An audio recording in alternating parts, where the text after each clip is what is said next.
Whew. Starting a video in the truck like the old days. What's up, YouTube? Just want to do a thank you. We just hit 10,000 subscribers. That is amazing. I'm looking forward to see just exactly how big we can get this channel to grow. And honestly, the bigger it gets, the more motivation I get from working on all this stuff. Because honestly, like some days I'm just burnt out. I don't want to work on nothing. So yeah, it's actually a lot of help having everybody watch and subscribe and interact and all that. But yeah, fuck, it's been a lot of years and a lot of time editing, filming, and a lot of money put into all these projects over the years to be able to get to the point where we are today. So I want to take a second and say thank you all for sticking around and watching my videos. Hopefully we can keep the good content coming out, and if it ever gets warmer, maybe we'll be able to take a couple sleds out and go rip them around here pretty soon.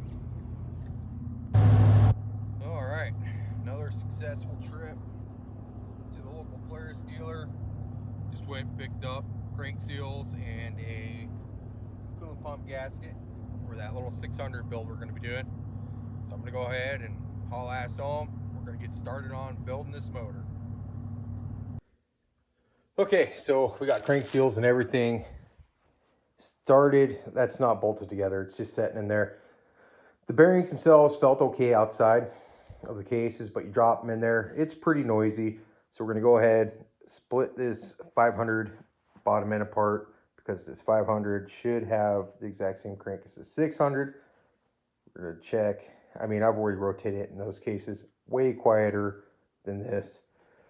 So we'll put that crank in these cases and hopefully finally get started on assembling this 600 here. And as you can see, the exhaust valves do look kind of different than what most people are used to seeing. These are the first style exhaust valve. They're actually adjustable, and I believe 2001 was the last year you could get this style. After that, you got that style, the normal style that most people are used to seeing. So it's kind of different, unique. So yeah, anyways, gotta tear another fucking motor apart before I can start putting this one together. Man, this stuff, it's just so time consuming. It never goes smooth. This is starting to remind me of the Nightmare 440 build, where everything just bites me along the way, right down to like I dropped a gallon of oil, made a mess. Just I can't win. Sweet, we got this 500 tore down. I got all of the lowercase bolts pulled, which I feel like that's an excessive amount. The old big block only has 6 bolts through the cases. These small blocks have like fucking 12. Plus this, plus some other shit. Anyways, cases should be ready to split. I think I got everything off. I'm gonna go ahead and see if we can get these separate. Check out this crank. Okay, I can tell you, this crank, this is the ticket. This is super nice sounding, rotates smoothly, nothing feels weird. So this is the one. This crank, those cases, and then start throwing the 600 top end on it. Whew, finally progress. But anyways, I gotta go eat, otherwise Amber will be mad at me for not having dinner with her. So there we go. Okay, we have the good crank dropped in the 600 case. Very small amount of, oh, that little boogie there. A little, very small amount of Bond lining where the case halves meet. I have 2 brand new crank seals. Proof. Got the bags right there. So I'm gonna go ahead, drop this onto the lower case, start throwing some bolts at it, get the cases torqued down to spec, and then on to the next part. It's kind of fun. I have not built one of these small blocks in a very, very long time. So it's not new to me, but it is out of my ordinary build. So having fun with it. Hell yeah. All right. This is together. Torque down. Hell yeah. You can always tell if you use just the right amount, I believe, of case sealant, if it just barely squeezes out. If you get a big old gob sticking out, you gotta think it's doing that on the inside too. It's gonna be too much. Too much. All right, on to the next thing. Woo-wee! Got that new. Now it's time to slap this cover on, get it tightened down. From there, shit, I guess we could either move on to electronics or the fun part. Start putting the top end together. Oh, bud. Hell yeah. Don't let me forget, I gotta put drain plugs back in this thing. They really tore this fucking thing down. I don't know. Shit. Anyways, moving on. Found something I like about the 600 small block, or any small block really, over the big blocks. And that is torquing the cylinders down. I can torque all of the nuts with the socket, and that's amazing. Whereas those, you can't do the exhaust side with the socket. You have to use a crow's foot, fuck around, and much simpler.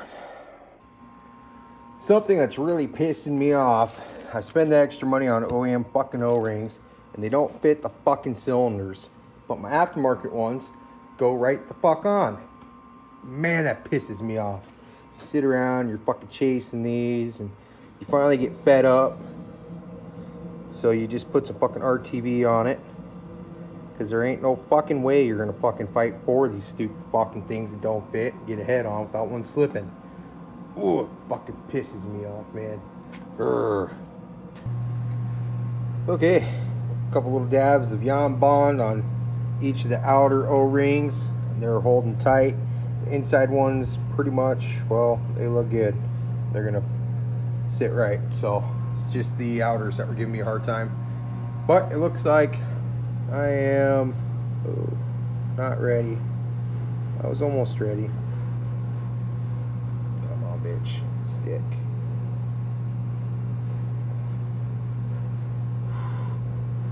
I think I need to put a little right there. But then I'm going to slap a head on this thing. I'll get back to you guys when I'm done doing that. Just a little side note on the 600, I'm not going to RTV these head bolts like I normally would. And that's because these have brass washers that are supposed to help seal it up. Man, that sure is a pretty looking little head there. Woo-wee. Hopefully this is a sweet little runner when we're done. Fun fact, 500 Liberty head bolts are actually longer than the 600 ones. I was just going to yank those out and use them because they're right here and easy, but no way, you can't get them to run all the way in. Whoo-wee! Look at that. Heads on, torque down. I think we're probably going to call that a done deal for today. That's the bulk of the motor complete. All that's left is all the little shit. You know, Y pipe, stator, magneto, reeds, thermostat housing, spark plugs, right? Oil pump. Real small, real easy shit. We'll get that knocked out tomorrow, but for now, that's a wrap, boys. I'm gonna pretty much consider this a done motor. A little small block. It's kind of winning me over, man. It's not that bad. It's got a lot of extra hardware in comparison to a big block, but you know, it's a neat little motor, and I really like being able to torque cylinders down easily. So that's kind of a big deal to me. Love that kind of shit. That'd be a bitch pulling these off. Gotta do it with a little wrench, a little bit here, a little bit there. Just can't get on it with a socket like you can the newer style valves. But yeah, fucking A, boys. Stay tuned. I think tomorrow we'll finish up all the last little bits. But yeah, pretty much, long story short, put the 500 non-VES crank in the 600 cases. Got the old school top end with the original pistons. No scoring on them or nothing, real pretty. New gaskets, crank seals on both sides. I probably would say crank seal, but fuck yeah, everything's torqued down, good to go. Oh, did those fuckers, it looks like they cut a coolant hose. That or something goes there. I guess we'll have to investigate that, which that might suck, but whatever. Anyways, stay tuned until next time, and who knows, maybe tomorrow I'll have this motor in the sled. Could happen. It could happen. Not gonna say it is, but it could happen. Stay tuned. Maybe you'll find out.